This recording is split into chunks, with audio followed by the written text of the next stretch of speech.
The one thing that really struck me and my co-authors was that Singapore Airlines has been at the top in service quality now for decades. Meaning they're not necessarily always number one in the Star Trek's rankings and so on, but they're always number one, number two, number three, number four. But until today, Singapore Airlines delivers service excellence. And the other thing that struck us when we did the economics of the business, we were just amazed that of all the full service airlines we looked at, their productivity was the highest. So their cost per seat mile or cost per passenger mile is lower than virtually any other airline. How do you do that?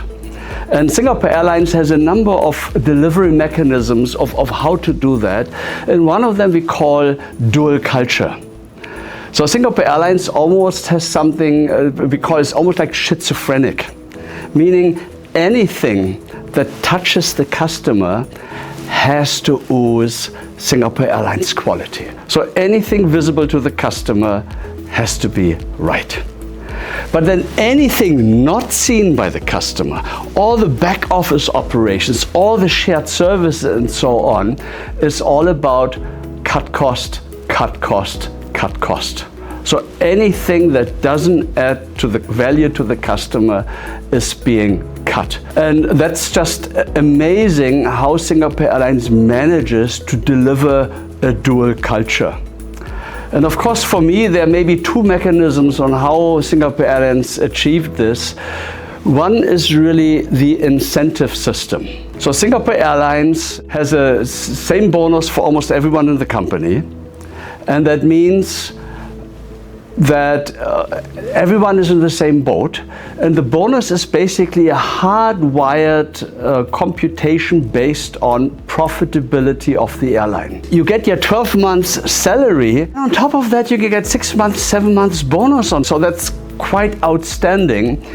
On the other hand, when the airline is not hitting profitability targets or even losing money, then people can get a pay cut of up to 20%.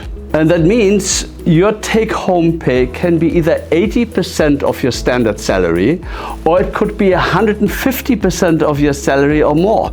So are people interested in the profitability of the airline? Of course, right? So the whole company is geared towards making the airline profitable. And that also includes all of the training and communications internally. Profits equals what? Service excellence minus cost. So everyone is incredibly cost conscious. Nobody wastes money, so they try to cut cost wherever they can. And on the service excellence, the training is also very clear here.